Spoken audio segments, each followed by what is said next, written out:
With the increasing instability, polarity, and extremity in everything from our political and financial systems to the weather, it can feel like we're sinking into chaos.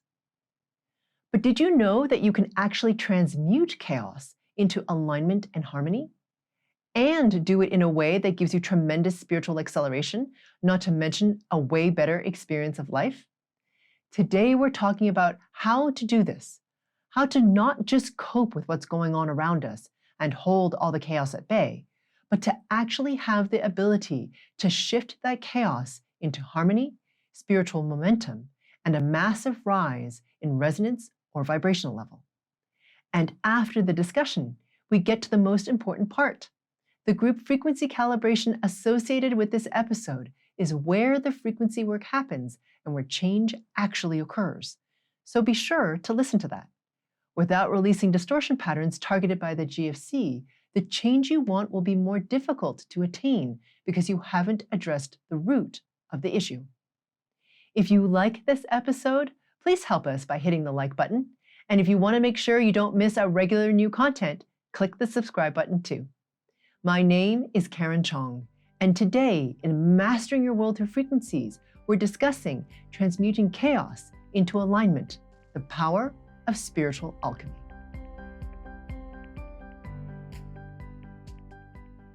So spiritual alchemy, that's probably one of my favorite topics. Yeah. I mean, I remember reading the book from Paulo Coelho, The Alchemist. Oh, such a good book. I think I read it 3 times. Oh, I was at just least. like, Yeah, I so want to awesome. do that. Yeah.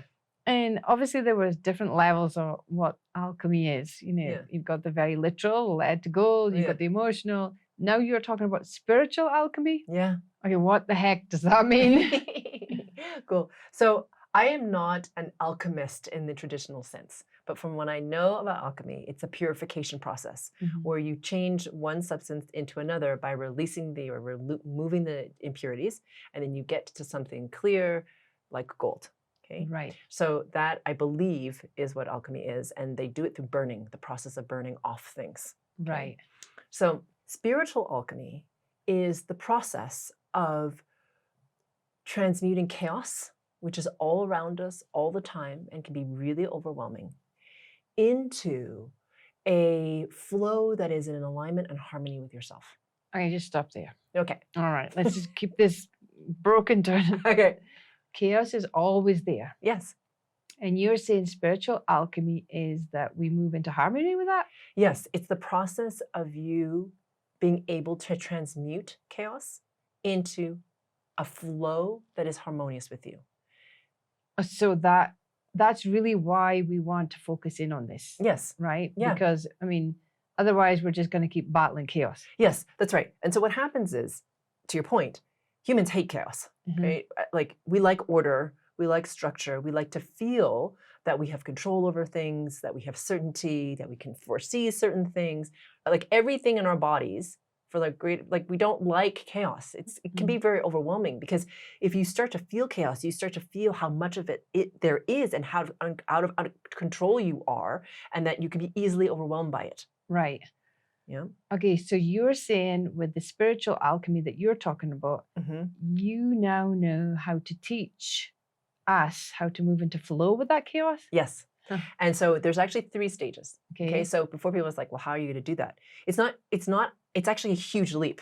Okay. So I mean, what I just said was like, sounds like, oh, you just moved from chaos to flow with harmony. You know, like, it's pretty much like exactly the opposite. For a lot of people, they spend a lot of their time in resistance to the chaos. They're like, they like hold it at bay, because they're like, it's too much, overwhelming, can't deal. So you're in a state of like, whoa, I can't deal with that chaos. So, and everything in your body, for most people, is in resistance to that chaos because it's overwhelming. Yes. What your lineages have experienced is in resistance to the chaos, because the chaos is scary. It can mean hunger, it can mean disease, it can mean war, it can mean all kinds of things. It can mean death. It can mean death, all those things. And like, that's not a really fun experience. So of course, running through you are all of these patterns, not only in yourself, but through your lineage, where we're in resistance to the chaos. Okay. Yeah.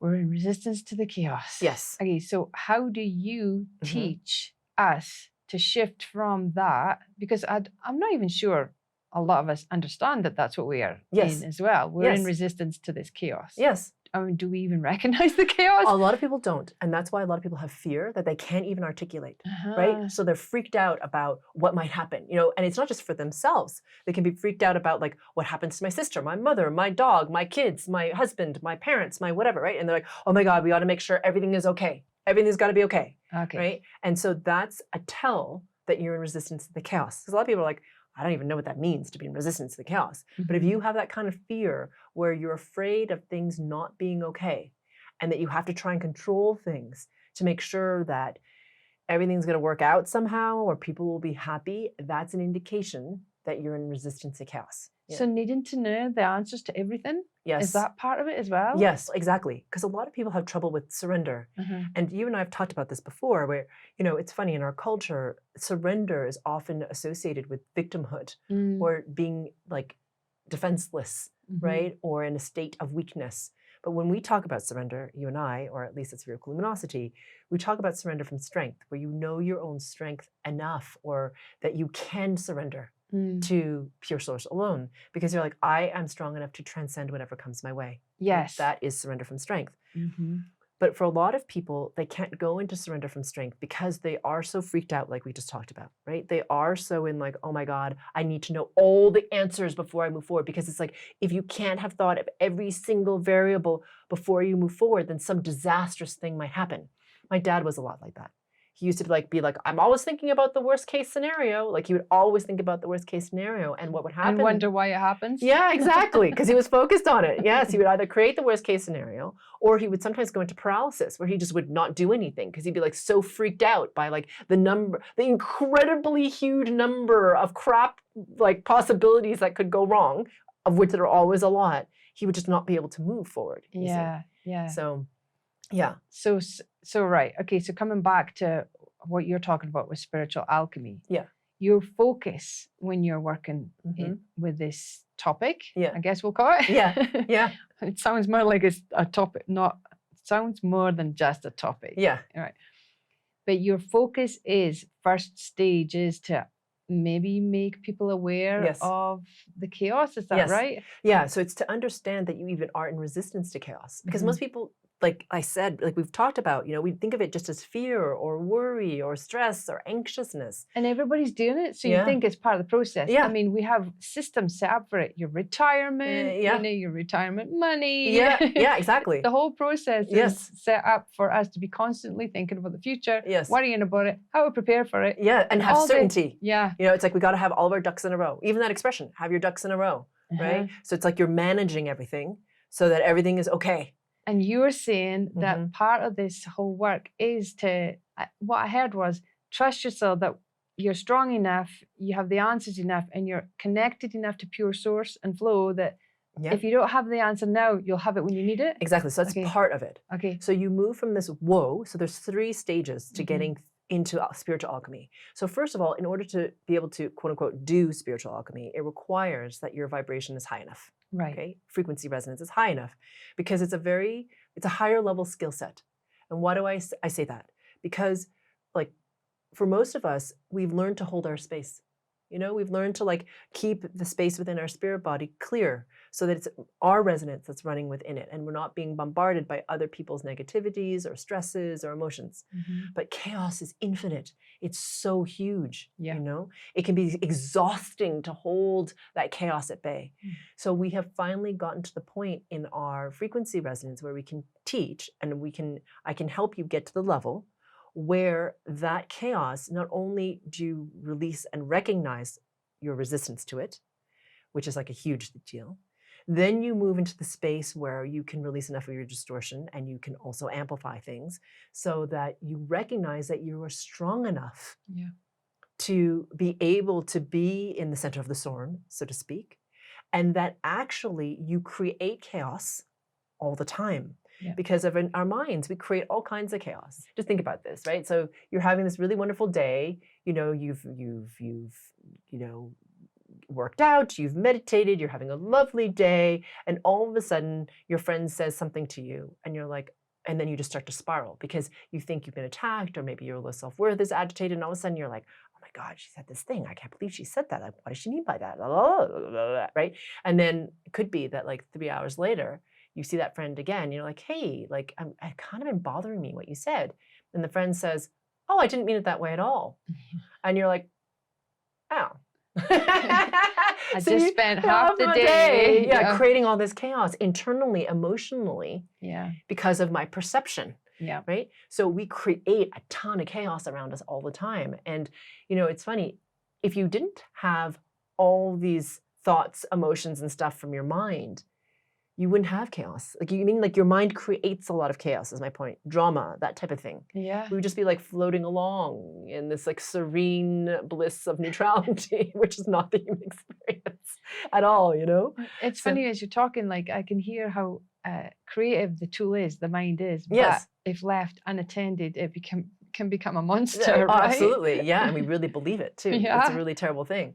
So anyway, we get to the point where we can recognize those patterns that we create of our own dramas, of the insecurities that our mind, which are really distortion patterns, that our mind amplifies, so it focuses on. You're talking about people that have been doing the work. Yes. That's when you say we can start to. Yes, exactly. Right. Yes. So people who have been doing enough frequency work and or have a vibrational level that you get to the point when we gave a whole course on spiritual alchemy, actually, transmuting chaos into power. So if you are curious about how to do this, then you can learn, because I teach it, actually, how to go from that woe state of like overwhelm into this state of like, oh, I'm strong enough to do this. I recognize how I create more chaos, how, all that sort of friction that I can generate. And then we actually move from that, which is knowing your own strength, which is the wow, into the third stage that we call the wee, where you actually can then activate what we call the quantum lens of the heart.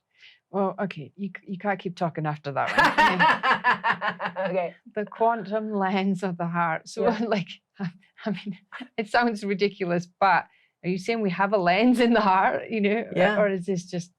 Yeah, it's also like an activation that happens in the heart space, which allows you to enter the quantum field.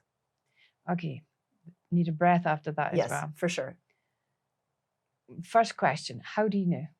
How do you know that this is a place in the heart that you can activate? Yeah. How did you, did it happen to you? It can happen to me first. Ah. Yeah. So generally how things happen is that things happen for me and I'm like, wow, that was super cool. And then I share it. So what happened for me is that I was, before we gave the Spiritual Alchemy, Transmuting Chaos into Power retreat, probably about 3 or 4 weeks prior, I was in meditation in bed in Hawaii because we were visiting my mom. And Chris was asleep next to me and I was meditating and I'd asked the question, so what's this spiritual alchemy thing that we're doing? Because I'm going to be teaching it and I would love to know what that looks like exactly. And just to give context, the day that I had prior to being in bed and meditating had been chaotic. Meaning I had a lot of things to do that day. Things that I've been trying to do were interrupted or they were hard. Or I was just like, it was one of those days, I don't know if you've ever had one of these days where you're like, I have all these plans. None of them have gotten done. None. Talk about having to let go. Exactly. Yeah. You're like, no, I have more on my plate. So it's chaotic, right? I mean, literally it's crunchy. It doesn't feel very good. Yeah. So that was my day prior to this meditation. And I'm in this meditation in the space of, surrender and moving through my own stuff. Okay. And then without asking for it, I felt my frequency resonance jump, like really a lot, like a huge amount. And I was like a little surprised, honestly, in it because I was like, because I'd been in a space before, I was like, and then I was in this meditation, I was in the process of surrender, then I go of my distortion, then I all of a sudden have this huge bump in my resonance. All right, bump. When you say bump, when you feel that bump, do you literally like ping or do you feel like an expansion? Yeah. Describe the bump. Yeah. So I think people feel it in different ways. Right. Okay. So everyone has a different experience of what that means. For me, it feels like a huge expansion. And also I don't know why I know this, but I can discern the level that I was at before in terms of my vibration and the one that I'm in now. And they're very clearly different. Okay. So you're in that meditation, you've released, you've confirmed the removals. Yeah. And then you felt the bump. Yeah. And then you could feel where you were and where you're at Yes. now. Okay, and that, how did you know that was different? Because something happened very quickly after that. So what happened was I felt the back of my heart space activate, meaning it just got active. And all of a sudden I could feel like an openings happen through the heart. Okay, it literally felt like this. Okay. Okay. Yeah. And I could feel like in this sort of opening that happens, if you can imagine like windows being flung open or doors being flung open, Yeah. kind of like this. And if you do that in a room, it creates a vacuum of air. Yes. Yes. Yeah. That's what happened. That's what it felt like happened. And then I could feel that the chaos was going to start to move through it. And for a moment, I resisted it because I was like, oh my God. Yeah, who wants that? Like, that seems like a lot. Like, because I could feel the enormity of that chaos because it's infinite, really. Yeah. And so I was like, oh my God. And then I surrendered and allowed it to happen. And so I could feel it start to move through those doors or that windows that had flung open, let's just say, through the heart space. And right in the very center of myself, something changed. So it went from chaos, because I could perceive it as like chaotic, or like, to me, it would be described as like staticky or like, not coherent, And then it went through came through the back of my heart space, right the center, and at a very specific point, right in the center of the heart, it changed. It changed from that crunchy, chaotic thing into this expansive, massive flow in which it felt like, oh, wow. And I could feel the alignment and the harmony. So I could feel at the one hand, the crunchy, and I could feel at the same time this like shift that happened right in the center of the heart. And I was like, this is so wild. So as that was happening, I realized, this is not me thinking, by the way. Yeah. I had the realization that it was a massive toroidal field. So it was cycling like through the toroidal field. If you don't know what a toroidal field looks like, you can look it up. The Stanford Heart Math Institute has the toroidal field of the heart, so you can take a look at that picture if you'd like. But I realized it was circulating in this toroidal field, and it continued to refine. So the chaos that started as very crunchy, very disharmonious, became more and more refined the more it passed through the heart, that space in the heart space. That's without you doing anything. You just activated. Yes. Or you moved your frequency up enough that it could activate. Yes. Okay. And because I believe, for me, because I'd asked the question, what am I giving in spiritual alchemy? And I didn't have an answer for it. I just had to ask the question and was being quiet in response. And this is what happened. And I wasn't, in the experience of it initially, I wasn't thinking, oh, gee, here's my answer. I was just like, wow, this is, I don't think it was more than like, wow. Because it was so tremendous. Or wee. Yeah, wee, it's like, this is amazing. And at the end, when it all sort of, the experience completed, became less visceral, let's call it that. Yeah. I was like, this is spiritual alchemy. This is what it is. Okay, so when you teach it in your program, or when you taught it in Austin, I can't even imagine how you teach that. Yeah. So, I mean, maybe you don't even know we teach it. Maybe it's just something you have to be in. Yes, you have to be in it, and you have to move through the different levels of frequency resonance. And that's the quantum lens of the heart. So to answer your initial question, like what the heck is the quantum lens of the heart? Yeah. It is a space that exists at the quantum level. So meaning not just in the physical embodiment, but the level of the quantum. And when you start to move into the higher dimensional resonance of the quantum, that means that you can do a lot more things, and your way of being with everything changes, because you don't have just the perspective of you as the ego mind self, the little s self. You really start to experience yourself more from the perspective of the big S self, as you as infinite indestructible consciousness. And your resonance is high enough that you can experience that. So to answer your question, how do you teach it? Well, it's teaching in terms of what I say to people in terms of their minds, so they understand it. But really, it's more about taking people into higher and higher levels of resonance and activating the quantum lens of the heart. And then once that happens, spiritual alchemy just happens. It just is.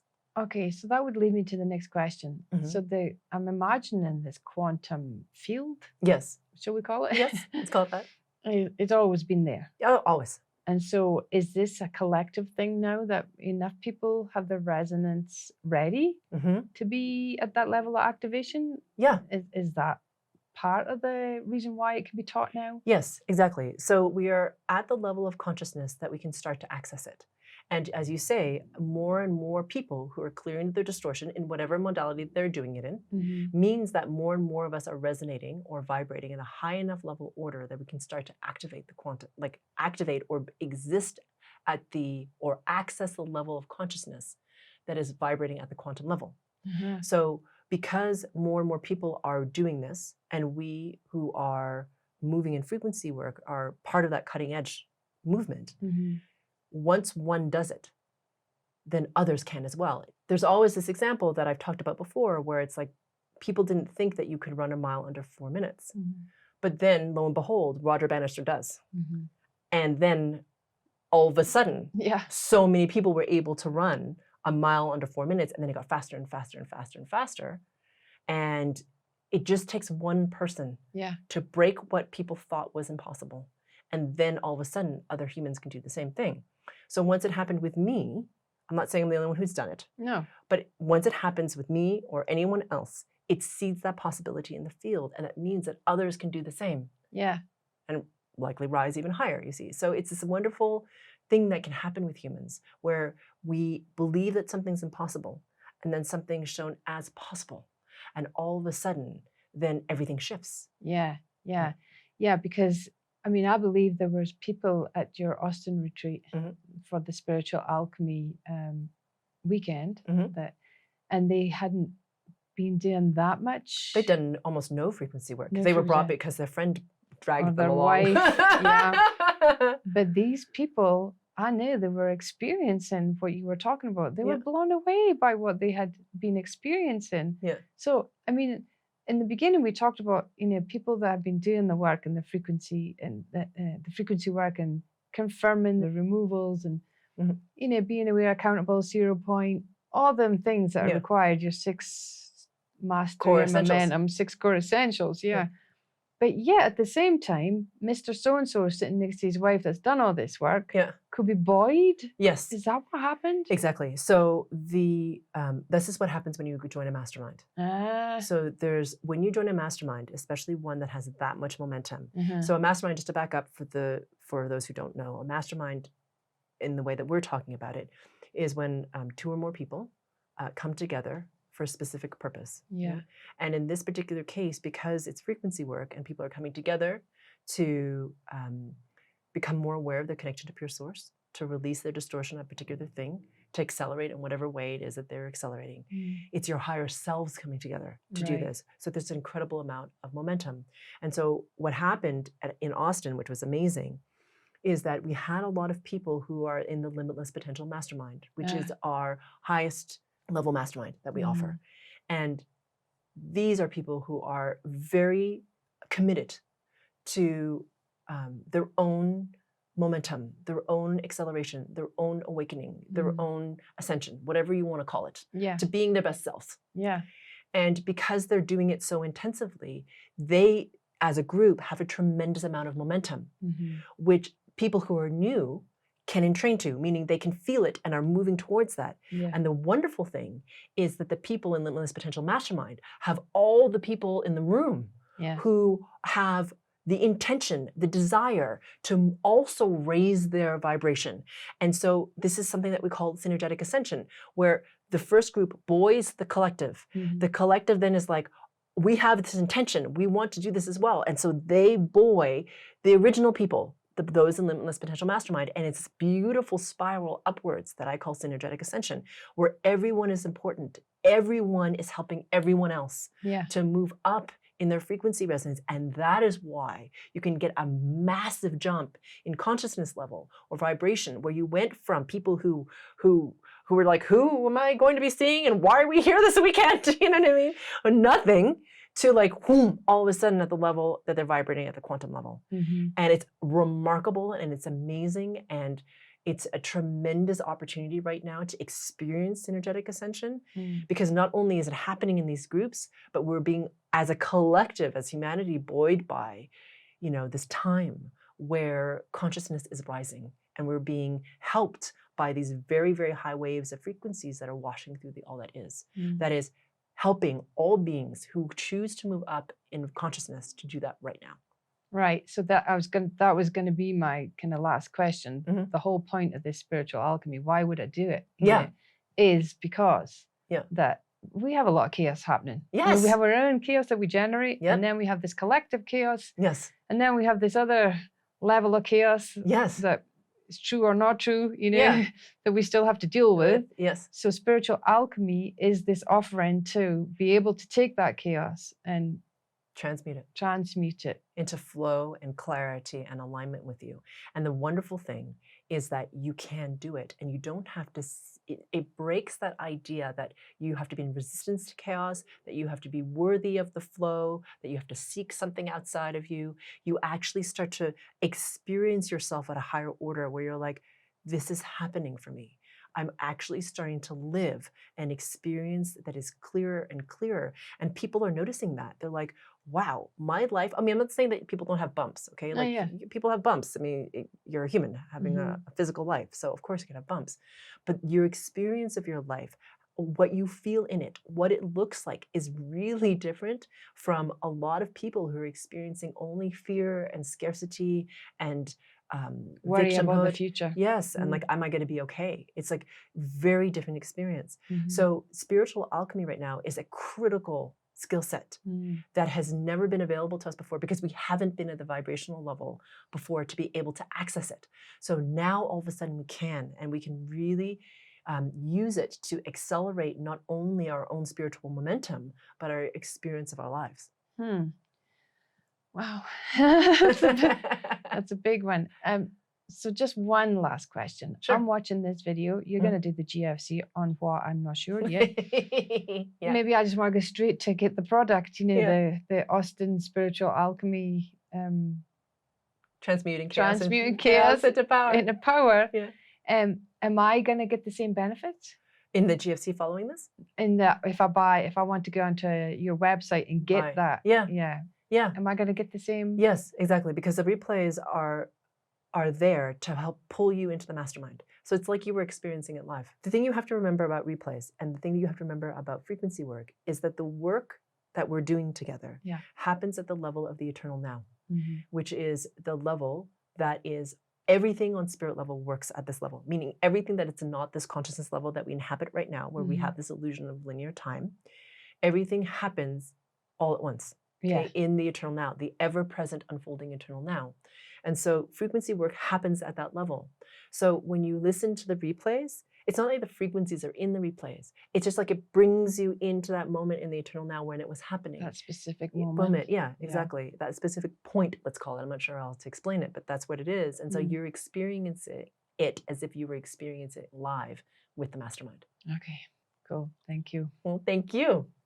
And if you'd like to start to make your way towards experiencing spiritual alchemy, then I'd recommend listening to the GFC meditation associated with this episode, which will help you come into the present moment of linear time, which is critical for being able to experience spiritual alchemy. If you've liked this episode, please hit the like button and share it with a friend. We're about to start the group frequency calibration, or GFC, where we actually do the frequency work and where change is catalyzed. To get to the GFC, click on the square that'll appear to the right or the link in the description below. It's time to bring in a new experience, a new consciousness, and a new world. Let's rise together.